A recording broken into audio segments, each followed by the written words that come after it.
En realidad es un honor siempre presentar un libro, siempre. Y más aún es un placer cuando el libro ha sido escrito por alguien que conocemos y a quien apreciamos. El libro del profesor Víctor Soto, llamado Manual del Juicio Ejecutivo, actualizado, viene a llenar un vacío que sobre todo nuestros estudiantes echaban de menos. Nosotros siempre le hablamos a los estudiantes de esto del conflicto en materia procesal, que se tiene que producir el conflicto. Lo que yo en mis clases de Derecho Civil digo, miren, si la importancia no está en que se cumplan las obligaciones. Cuando las obligaciones se contraen y se cumplen, a nadie le importa. El conflicto, como dicen los procesalistas, comienza cuando no se cumplen las obligaciones. Y cuando no se cumplen las obligaciones, uno les enseña a los estudiantes que el primer derecho que tiene el acreedor es solicitar la ejecución forzada de la obligación. Es decir, señor acreedor, ¿qué hace usted cuando se encuentra en un conflicto porque su deudor no le ha cumplido la obligación que contrajo con usted? Pero luego de responder con esto de la ejecución forzada de la obligación, que es el primer interés del acreedor, ¿ya? Uno tiene que preguntarse, ¿y cómo lo hago? ¿Cómo lo hago para conseguir la ejecución forzada de la obligación? Y aquí la respuesta la da el profesor Soto, cuando dice, señores, vamos a aprender juicio ejecutivo. Este libro no cuenta con una estructura capitular, es decir, no está dividido en capítulos, como siempre uno está acostumbrado cuando toma un libro, sobre todo un libro jurídico, un libro técnico o de otras profesiones. Ahora, esto que aún a uno le llama la atención al principio, se da cuenta que en este libro es una virtud, porque lo que hace el profesor Soto Ramírez es hacernos una relación, un relato casi novelado de lo que es el juicio ejecutivo. Lo cual, en vez de, como acabo de decir, de ser un defecto formal, es una virtud en lo sustancial, que significa atraer el interés del lector por este libro. Y eso lo consigue al no estructurarlo en base a capítulos. A mí me pareció un relato novelesco. En este caso, este relato parte, como todo relato, por el principio. Nos habla del juicio ejecutivo, lo que es el juicio ejecutivo, la acción ejecutiva, y la parte fundamental, que son los títulos ejecutivos. Y esto, de más está recalcar la importancia de concentrarnos en lo conceptual. Siempre en los conceptos están las respuestas respecto a la naturaleza jurídica, a los elementos, a los requisitos, etc. Por ende, el autor parte con una presentación conceptual, lo que nos obliga, pero también nos facilita el ingreso, la entrada al tema. Siempre hay que partir por los conceptos. Entonces, este libro nos habla luego de los conceptos nos establece cuáles son los títulos ejecutivos, cuáles son los requisitos de la acción ejecutiva. Y yo creo, sin equivocarme, que cada vez que me ha tocado participar de un examen de grado, y créanme que ya perdí la cuenta porque deben ser cientos, el profesor de procesal siempre, es muy raro que no lo haga, pregunta juicio ejecutivo, títulos ejecutivos, acción ejecutiva. Por ende, cuando yo digo que es un tema tan esencial y tan importante, yo creo que estoy hablando realmente de más. Eso ya todos lo sabemos. Luego, el autor entra en este relato en la oposición del ejecutado. Cosa importante. Porque si bien todos los acreedores tienen el derecho de demandar, el derecho de prenda general, etcétera, etcétera, todos los demandados, y en especial los deudores, también tienen derechos, que para nosotros son las llamadas excepciones. Y el autor aquí nos desgrana las excepciones, que en este caso, como ustedes saben, tenemos un solo tipo de excepciones, que en el fondo conjugan las que llamamos excepciones dilatorias y perentorias. Y que además tenemos que presentar en un solo escrito y en un solo plazo. Característica especial del juicio ejecutivo.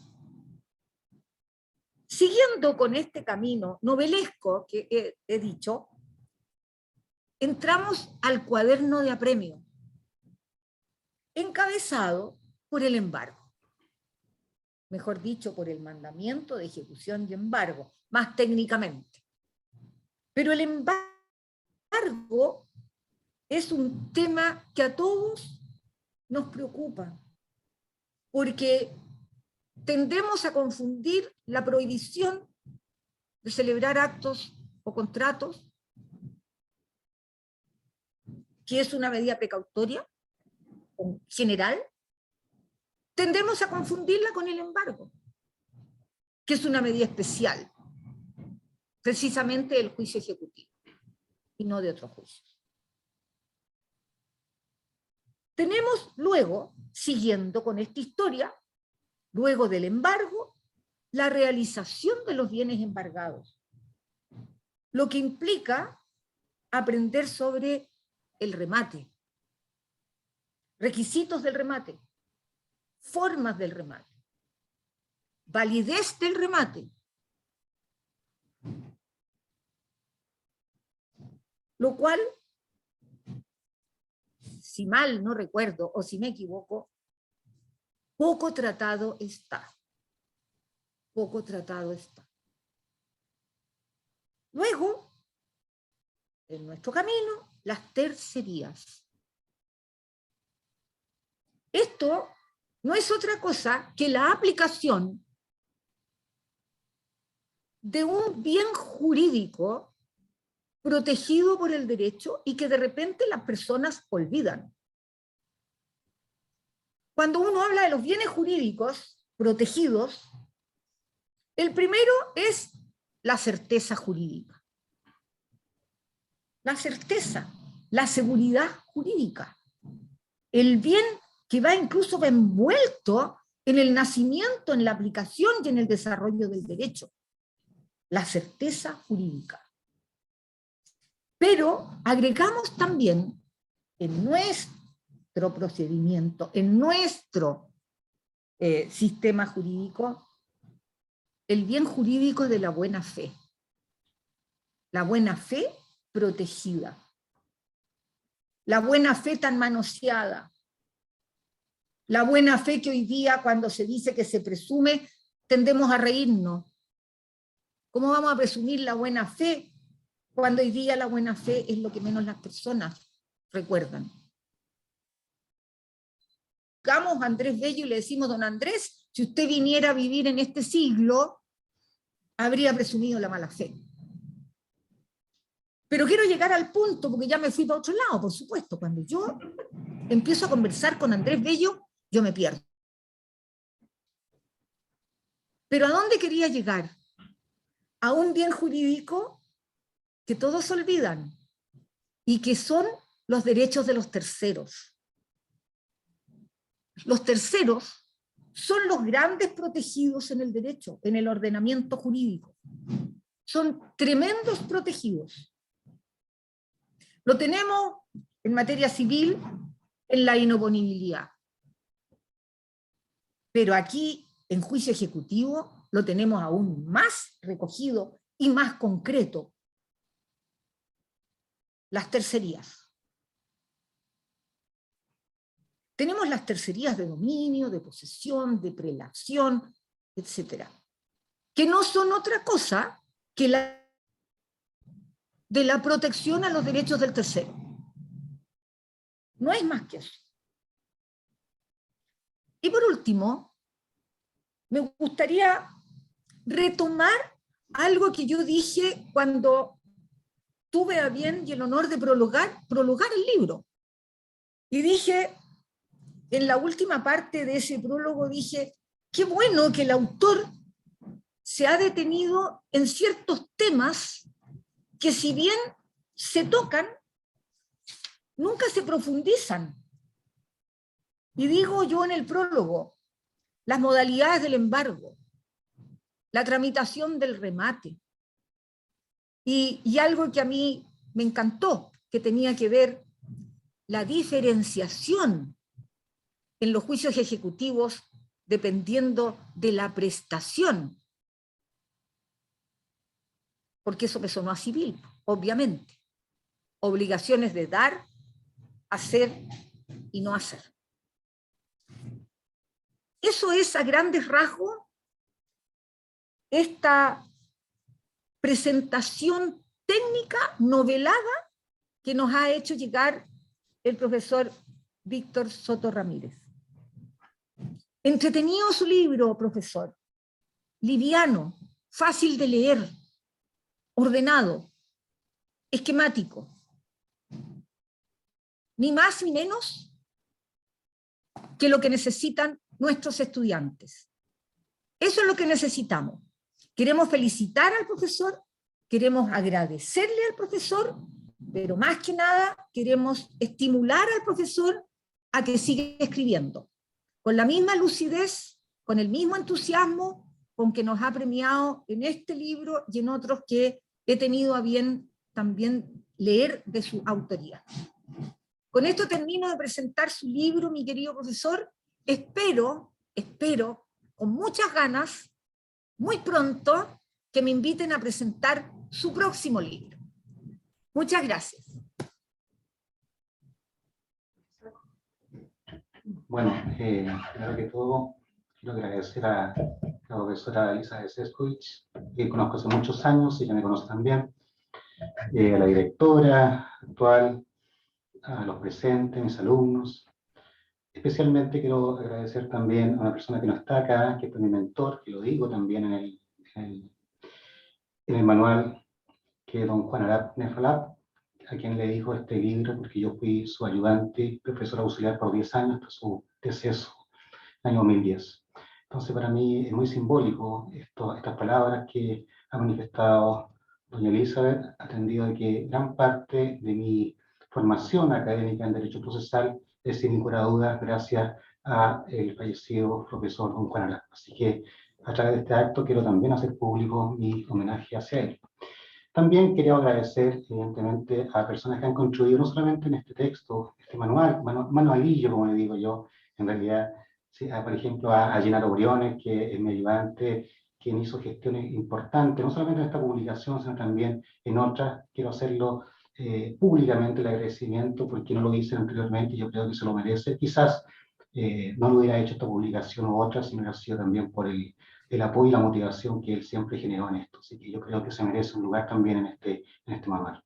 Sí, tal como lo decía la profesora Elizabeth, en realidad yo no le digo libro porque, no sé, es un poquito pretencioso.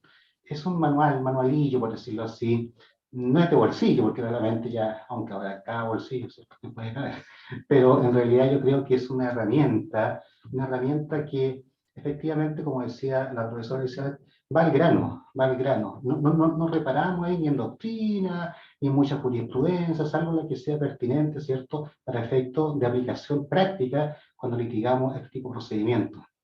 De tal manera que es muy fácil, ¿cierto? No solamente para el alumnado, para los estudiantes y de otras escuelas, sino también para los colegas. Mis colegas me decían también, escucha, Víctor, trata de hacer un manual sencillo donde podamos nosotros ir al callo, ¿cierto? No con tanta doctrina, porque la doctrina nosotros los profesores sabemos que no es tan fundamental en nuestro ejercicio profesional, si en civil, si en materia de derecho de fondo. Entonces, bueno, así estuve analizando y dije yo, bueno, yo hago ejerzo en este momento en la Universidad Miguel de Cervantes, la Escuela de Derecho, un curso de procedimientos civiles especiales, donde está incluido evidentemente el juicio ejecutivo, pero hay otros juicios especiales también. Entonces se manifestó, bueno, incluyamos otros juicios especiales, incluyamos también juicios de Hacienda, incluyamos juicios arbitrales, entre otros. Lo pensé, y como también fui alumno, dije yo, y lo comentaba hace un rato con el coordinador Aldo hace un momento, cuando era alumno y veía unos mamotretos grandes, prácticamente tratados de derecho procesal o también de otras materias, ya digamos, me desincentivaba, digamos, seguir estudiando. Entonces, quise hacer primeramente, considerando de que el juicio ejecutivo constituye efectivamente más del 80 tantos por ciento de las causas que se están viendo en materia civil todavía, y no tenemos para cuándo una reforma, porque eso también fue un tema que tuve dudas respecto a si era importante y era la oportunidad para poder, por ejemplo, realizar un manual de este tipo, en consideración a que hay una reforma procesal civil, pero en realidad la reforma procesal civil, de acuerdo a lo que hemos visto, difícilmente va a salir en los próximos 5 o 6 años, por muchas razones, ¿ya? Así que creí que era importante un elemento para mis alumnos, para la escuela, para mis colegas también, ¿cierto?, que pudiesen ir al callo respecto a ciertas instituciones que a veces, cuando uno está estudiando esto en la universidad, lo estudia muy rápido, incluso a memoria, ¿ya? Entonces creo yo que va a ser una herramienta importante, modestamente lo digo, no solamente para los estudiantes, sino también para mis colegas. Ahora bien, bueno, el manual, efectivamente, como lo decía la profesora Sescovich, tiene varias instituciones que son importantes y algunas han sido de una u otra forma, no reformadas en el fondo, pero sí han sido, digamos, en cierta forma, modificados en ciertos, por ejemplo, los plazos respecto a la posición que históricamente tuvo el ejecutado. Ahora, ¿cierto?, con la modificación y con la incorporación de la ley 20.394, ahora tiene un plazo más amplio, que es de 8 días. ¿Por qué digo más amplio? Porque antes se decía que era de 4 días, ¿cierto?, si ha sido requerido dentro de la comuna, que tiene asiento el tribunal, y 8 días era fuera, pero dentro de los límites que ejerce función el tribunal. Bueno, ahora son 8 días.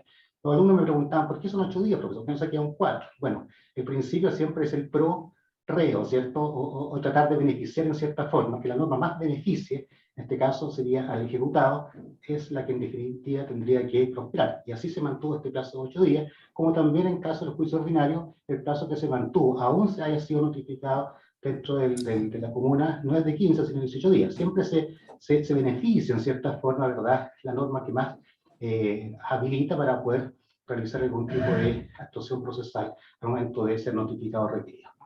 Bueno, en realidad yo creo que lo dijo todo la directora, me cuesta un poquito sacarlo y me da un poquito de rubor también. Agradezco infinitamente la oportunidad que me da la Universidad de la Escuela de Derecho, que ha confiado en mí siempre, siempre ha confiado en mí, y nunca me van a faltar muchas palabras y muchos días y años quizás para agradecer, y esta vez no ha sido la excepción. Me da un poquito de rubor, como dije, yo creo que es una herramienta que la hice sin ninguna pretensión, de verdad. Me quedé sin audio. Simplemente Pasa? la Mira, quise hacer con el fin de su ayudar a mi altavoz no alumno. funciona. Mi alumno siempre me pregunta en las clases, en las primeras clases, bueno, profesor, ¿qué libro recomienda? ¿Qué libro de biografía usted cree que es más importante? Y yo siempre le manifiesto a ellos, y ellos lo saben, que son alumnos míos, que yo en ese sentido no recomiendo un libro en especial. Siempre le he dicho, como lo decía mi mentor, don Juan Arat, de Relat, que basta que vengan a mis clases y se ponen atención, y si son diligentes y estudian clase a clase, es muy difícil que reprueben. Y así ha sido. Sin embargo, la bibliografía de nuestra universidad es bastante amplia. Y bueno, ahora se incorpora un elemento más a esta amplia bibliografía que tenemos en nuestra biblioteca, que no porque sea un manual hecho por este autor que dicta la cátedra, va a ser el predominante, sino que se une, ¿cierto?, a toda esta amplia bibliografía que establece nuestra escuela. Así que quiero volver a agradecer a todos los que me apoyaron en esto, espero que en unos meses más, espero que sea este año, vamos a darle ahínco ahí para sacar el nuevo manual de recursos procesales civiles, y esperemos que en esa oportunidad estemos todos juntos y las medidas sanitarias que ahora nos privan, ¿cierto?, de poder vernos, poder acercarnos, poder abrazarnos. Muchas gracias. Gracias, profesor. Solo nos queda agradecer los manuales, profesor, aunque usted le diga manualillo, los manuales en general siempre se agradecen por los estudiantes, y sobre todo para los que están estudiando para el examen de grado, bienvenidos son, ¿ya? Se agradece al profesor, obviamente a la señora Elizabeth por sus lindas palabras, y a todos los presentes, tanto aquí en el salón como en la virtualidad. Sabemos que hoy no es un día fácil, así es que se agradece a todos los que se sumaron, y nos veremos en el próximo lanzamiento. ¿Cierto, profesor? Un agrado, un gusto, que estén muy bien.